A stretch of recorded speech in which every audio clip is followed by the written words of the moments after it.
I see some Gilmore Girl fans out there. Ladies and gentlemen, please get up for the brilliant Mr. Sean Gunn!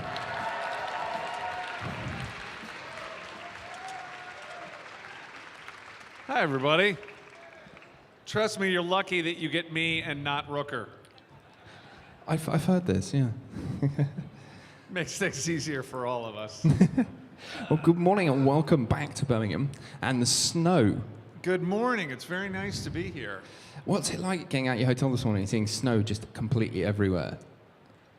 Well, I had heard it was coming, so it wasn't too much of a surprise, but it seems I can't avoid this cold weather everywhere I've been going. Yeah, even in Los Angeles it was colder, but, what are you going to do? And when you were, because you've recently been filming, and you can't tell us anything about it, but you've been filming Infinity War. Where were you filming that? In Atlanta. Wow. Yeah, Atlanta has kind of become my home away from home, and Marvel films so much there that I end up splitting my time between LA and Atlanta. And how do you kind of find it being, because you've been doing a lot recently with Marvel, you've had Guardians of the Galaxy, now on the Avengers, and there may be Guardians of the Galaxy Volume 3, we're hoping. Yeah, So it must be kind of really daunting to have like your career planned out for you, and how do you get other work and fit everything in and scheduling wise? It can be hard sometimes, but I mean, it's, as an actor, being employed is as much as you can hope for. So yeah. The fact that I know that I have work coming up is always, I'm always very, very grateful for it. But yeah, it's hard to, Infinity War in particular was a lot of, it was 2 movies, and so there was a lot of work to be done by a lot of different people. So, and for you, because you did Rocket in this, in particular in Infinity War, then a lot more in Guardians. How much challenging is that for you, and what preparation do you have to do for that? For Rocket, yeah. I really prepare Rocket the way I prepare any other character that I play. I sort of, I learn the part. My function is a little different because I don't end up in the finished product, but I'm there to work with the other actors so that they're performing the scenes with a real actor and not a blank wall or a tennis ball on a stick. And then the visual effects team uses my movement when they start to animate the character. So I sort of get the ball rolling for what that character ends up being, but a lot of different people are involved in creating Rocket.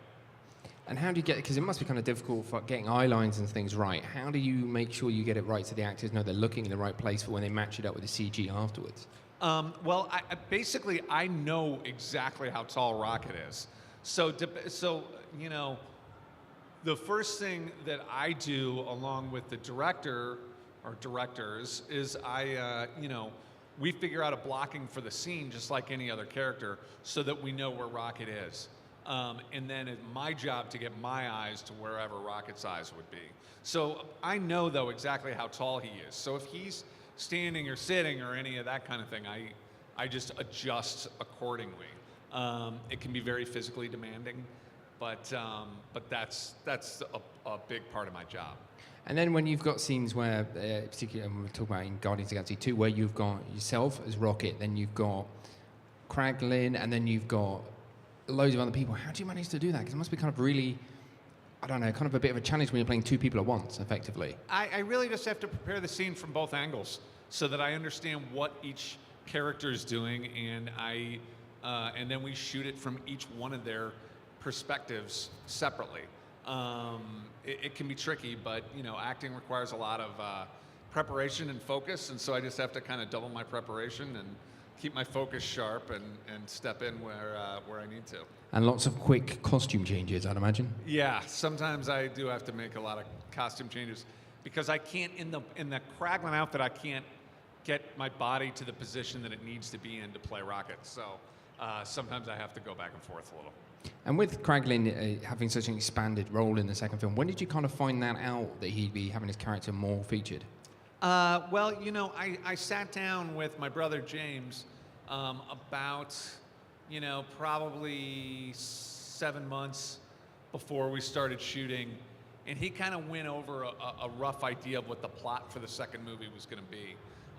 And you never know at that time if it's gonna change or stay the same. A lot of times movies change a great deal, but in this case, the plot that he told me was pretty close to where it landed in the second movie. So I had a pretty good idea that we were at least going to shoot more for my character as Kraglin, and then not. You never know if it's going to stay in the movie or not. But pretty much, my through line stayed in the movie. So that was definitely cool. I'm sure on this third movie, something similar. I've talked to my brother a little about the direction of the characters for the third film, but I try not to worry about that too much. That's not really my job. It's more to, see where the script is when I get it and perform it from there. And as well, I suppose, because you and your brother are seem to be very close as well, you know his level of work ethic, you know his quality of production. Probably have, which is unlike some executives, probably we're always worried about what the product is going to be. But for you, it must be kind of reassuring to know that your brother's in charge and he's going to do a good job. Yeah, I think that's true. And I think that actually, even in this case, the executives who are involved with Marvel and Disney, they've been doing this a while, and they trust each other a great deal as well. So I think we all feel pretty good about, being on board the same ship as we embark on trying to make this third movie.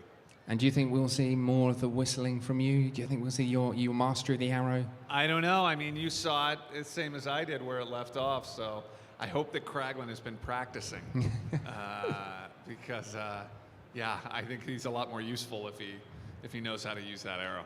And you've had a few scenes with Michael, and Michael is known to not like rehearsing much and do a lot of improv. How challenging is that for you? I think that Michael has a different reputation than maybe. I mean, he I've done 4 movies now with Rooker, and he's great. I think his big secret is that he's much more of a professional than he pretends to be. And the truth is that we don't vary a whole heck of a lot from the script when we shoot it. Okay. We're pretty much, we're pretty much staying to what we've got on the page, and then we'll vary a little bit from there in some versions of it. But for the most part, we're sticking to script, even Rooker. And at Guardians and the Marvel work aside, you were, as we heard earlier, you've got some Gilmore Girls fans in the audience. What was it like when that got done for a Netflix revival? It was really great to go back and do Gilmore Girls again. I had missed it, and it's pretty amazing how much the fans had grown over the years. It was kind of a small show when it was first on, and it had grown to be very, very popular by the time that we went back and did it again. And that was also quite a. I was very fortunate to be in that position because they're really great writers, and to be able to step back into a great character and put those shoes on again and jump right back in. It was a heck of a lot of fun. Did it come as a surprise to you that there was going to be, you'd get the chance to do that again? Yeah, I mean, by the time it came around, I'd been asked about it so much that I wasn't so surprised that the fans were there. But originally I was. I mean, a couple of years before we had done it, I couldn't believe that the show had gotten as much attention as it had when it came to Netflix the first time a few years ago. It was pretty, it was pretty shocking. And you said the first time there, do you think, you probably not heard anything, but if they said to you, want to come back again on Netflix, I know I've heard rumors that Netflix are keen, would you think they'd ever come back? Do you think you'd ever do I don't know. I think there's no plans for that right now. Amy and Dan are very busy with their show, on their Amazon show, which is excellent. So I don't blame them. So I don't know if we would ever, You can never say never, no. Right, never say never, but who knows? I guess it's because they gave you a first series on Netflix, you never know. Yeah. But for you, what was the most fun you had doing that role? Because you were putting some incredible costumes, everything from hot dogs to God knows what. Well, my favorite stuff is always the smaller moments. Like, I prefer the two-person scenes. I like more nuanced comedy than broader comedy, even though I end up doing the broader stuff. I don't know why, but I guess I have that kind of face. But yeah, I don't know. I like some of the small scenes, the little moments with actors. But I certainly liked working with that cast of people a great deal. And do you still keep in touch with them now and again? Some of them here and there. We're friends on social media, and if I bump into people, it's always great to see them. But I don't see them as much as I'd like. You never know, though, as you say, and you can see them around events like this as well. Yeah. And do you find that as an unexpected good thing about about your Gilmore Girls work and your Marvel work is you get to travel the world, and did you ever expect that you would get to do this kind of thing?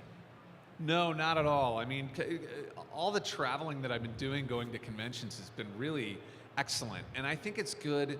I think for actors, it's good for their work as well to actually get out into the world and meet people and not stay inside the bubble that's just, Los Angeles or being on set, or even being in the public eye.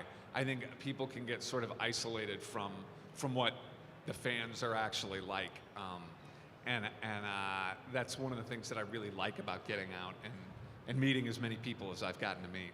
Well, we're going to throw the questions open to our lovely audience here. So all right, let's do it. If you have a question, please feel free to stick your hand up and I will come round to you. And I saw someone's hand go up here, so let's get started down at the front.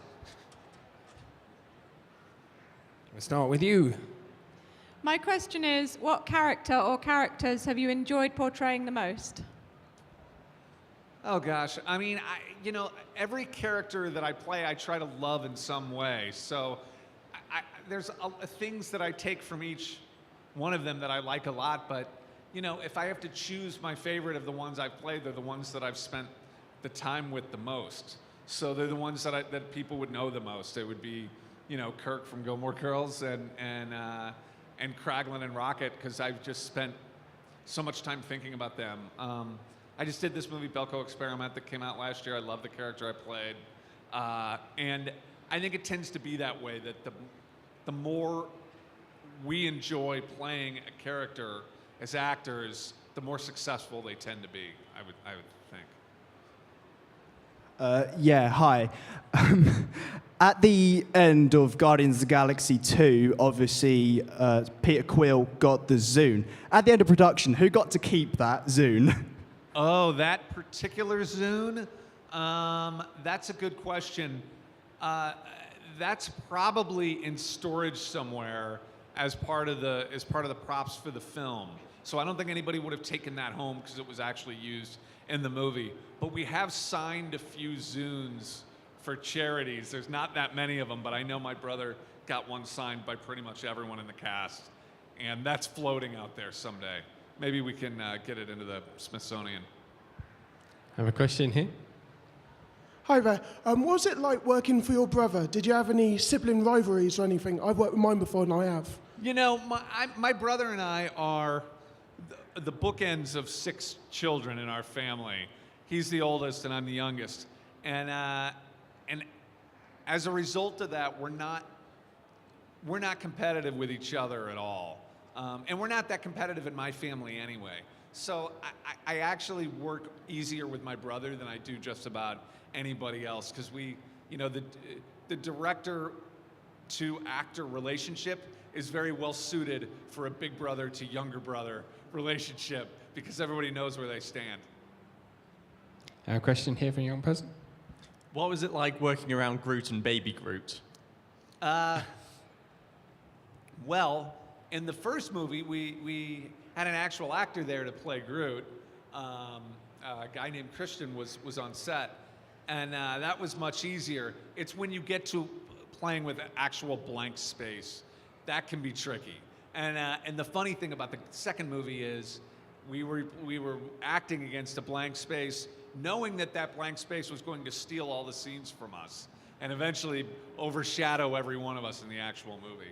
So that was a little discomforting, but oh well. And a question here. Hi. So you're currently sort of wrapping up doing the Avengers stuff at the moment. I'm curious what the atmosphere is like on a set sort of that your brother's running compared to a set that's completely different, to completely different directors and everything. Yeah, it was an interesting experience going and working for Joe and Anthony after working with my brother. Every set has a different feel because of how the director works. So that process of figuring out,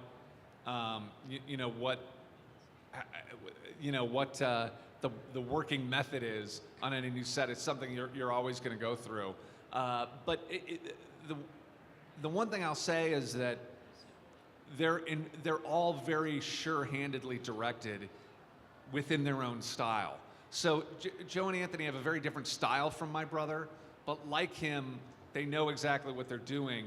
And then you also have, Kevin Feige and Lou and Victoria sort of steering the ship so that we're all on the same page all the time. It was a great experience to go and work for new directors, and I loved doing it. But yeah, they can be quite different. And we're down at the front on your left. Okay. Hey there. What would you say was the biggest challenge for mapping out Rocket and acting that part? For Rocket, you're saying?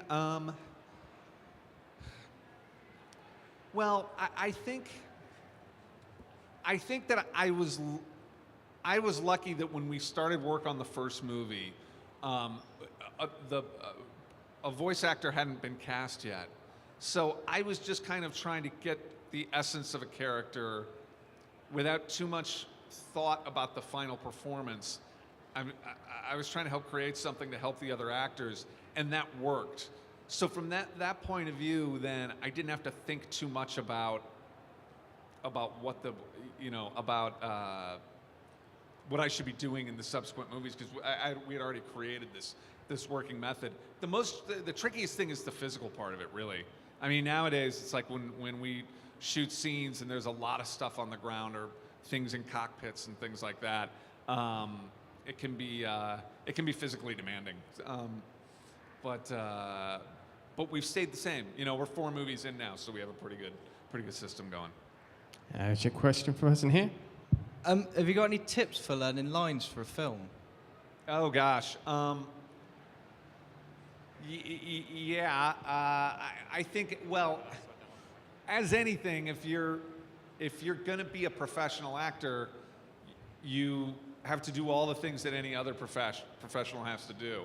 So most professional actors have had years and years of training in theater and all that stuff, and with practice, you get better at it. But if I did have any tips for learning lines, I think that they're much easier to learn without inflection. I think just learning the words before you learn anything about how you might say them is much easier and generally leads to a better performance in the long run. And we're here in the middle. Hi. So how do you see Yondu and Rocket's relationship, and is that different to how it is with Kraglin? Do you think it's going to have changed any of their characters going forwards? Yeah, well, Yondu and Rocket certainly had a very different and complex sort of relationship in the second movie. I think that they see that they're mirror images of one another. I think the primary arc of the second movie is Rocket's, really, and sort of learning that he's not alone in the universe as he thought he was, which is something that Yondu also learns. So he learns it through Yondu. They're much more parallel. Kraglin and Yondu had much more of a father-son type relationship. It's quite different, but it informs me a lot with the character moving forward for how he perceives of his worth and his path in the world. A question for a young person here. Hi, what development do you think there'll be for your character in Infinity War? Well, all I can tell you is that the work that I've done in Infinity War has been primarily the rocket work. I can't comment really much else about that as far as how Infinity War goes. We'll have to put a rain check on that and talk to me after you see the first movie, because once you see the first Infinity War, it'll we'll have a lot more to talk about. What is your thoughts on Infinity War? What are my thoughts on it? That it's going to be awesome and that you should see it the day it comes out. Good answer. Right, let's get to this gentleman here. You mentioned the Belko experiment earlier. Yes. Is any chance for a sequel to that or revisiting that world? I don't know. The movie, the movie was, I guess, a little bit of a success, but it's always hard guess that sort of thing. As of now, there's no plans that I know of, but we sure had a lot of fun making it. I have another question from a young person here. Hello. How did it feel to work with some of the major actors from the Marvel Cinematic Universe in Infinity War? It was amazing. I mean, I wish I could tell you all of the actors that I did work with on Infinity War. Unfortunately, I'm not allowed to say that yet, but you'll know many of them in just a few weeks. But I can say that I did work with a lot of new people, and everybody was really, really great. It's an experience that I would never, ever be able to replace, and it's one that I never would have imagined for my career, to be working with so many great, iconic film actors. I have a question here from Jenna. Hello. When you were making the first Guardians film, how did you expect that it was going to be received? Because obviously at the time there was a lot of talk. People were worried that it's quite an obscure property. Is it maybe going to be a bit of a flop? Is it going to break Marvel's streak? And obviously, it was a roaring success. But at the time, were you sure it was going to be a success? Were you worried about it? What did you expect? I think honestly that I was probably less worried about it than just about anybody else. And it was easy for me to be not worried because I have a lot less to lose. As an actor, it's like if the movie bombs, I can move on to my next job. My brother and someone like Chris Pratt, who's headlining a movie like that, have a lot more to lose if it's really if it bombs. But I knew how good my brother was. I knew how good the script was. And I knew that we all felt like we were making something really special when we were making it. So I didn't have any sense that it was going to be this mammoth runaway hit, but I did have a very, very strong feeling that it would find an audience of people who really liked it, and that the movie itself would be very good, at least for the right audience. I'm glad that audience turned out to be even bigger than I ever would have imagined. But I was very, very hopeful that the movie would be good, I think. Right towards the back. Hi there. You mentioned that Michael's good at doing improv. How are you at improv? Are you comfortable doing improv? I think he mentioned that Rooker's good doing improv. I never. I'm comfortable doing improv, but I'm not. It's not my. It's not my go-to way of working as an actor. I'm a very word-driven actor. I like the words on the page. I like the writer's craft. And if you if you see, for example, Gilmore Girls, which is a show I did, forever, it's the writing is very much a part of the texture of the thing. And I would say that all things being equal, I sort of prefer that. But there's always an amount of improvisation that comes with any role. So even when you know all your lines, you're at least improvising movements and reactions and things like that. So, it's a tool in the toolbox, I think, of any actor. And we're right at the back on the same side. Hello. I was just wondering what your thoughts were on how you felt working with Sly Stallone, Kurt Russell, and I believe your brother liked the Farscape TV series, and he managed to get Ben Browder on the film as well. Who? Ben Browder from Farscape. Oh, okay. Well, I can tell you that working with Kurt Russell and Sly Stallone was very. It's kind of surreal to grow up loving movies and seeing all of those, these heroes that you have growing up, and then just walking on set and they're standing there and talking, acting just like normal people. I get starstruck in the same way that any other fan does, I think. But they were both great to work with. We're right here at the back. Who's your favorite Marvel character ever? I'm a big fan of the Silver Surfer. I don't know why. There's something unique about that character. The Guardians characters, absolutely though. I think I'm biased against them. They're mostly my favorites. I have a question here from a gentleman. You mentioned, you playing Kirk in Gilmore Girls. I just wanted to know, obviously it's a very different, Kirk was a complicated character and it was a long job and whatnot. And then you've got things like this, the Marvel movies. Just how much of a gear change is it? Does it feel like a different job almost? No, it definitely doesn't feel like a different job. But I do think that the mindset that you get into when you're working on a movie, I think the preparation is subtly different. For the most part, it's the same. But having an arc that you're working towards for one story, I think can affect your perspective a little bit. But it's mostly best to not think about things like that and think about where the character is and what he's thinking about and where he is. And that goes the same for whatever the role is. It can be a commercial, you know. A question at the front. Is that okay? No. No. Do you want to whisper me the question and I'll ask it? That's fine. We can come back now. It's okay. And one of the right to front. No, lady here. Hi, which Guardian messes around most on set? Which Guardian messes around most on set? Rooker's the biggest pain in the ass, if that's what you're asking.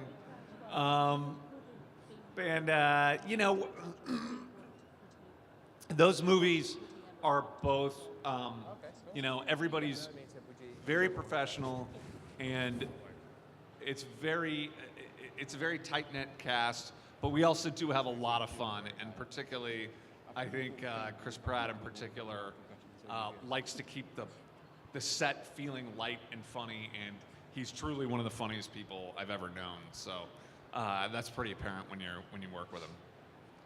And the question the lady would like to ask you here was, when working with your brother, has it ever made you want to be a director and swap roles and do more of that kind of thing? I've done a little bit of directing in theater. I had a background in theater training and have done some work on stage and have directed stage plays before.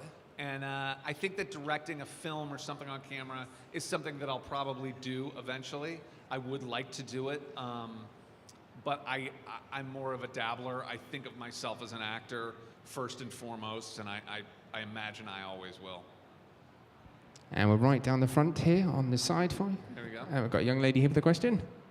I was just wondering if you were working on your whistle. Am I working on my whistle? Yes, by all means. I want to be able to be as helpful as I can going forward. And I think that if Kraglin knows how to whistle, he'll keep everybody safe and maybe can be a lot more valuable to the team. We'll see. I have a question from a gentleman here. Hi there.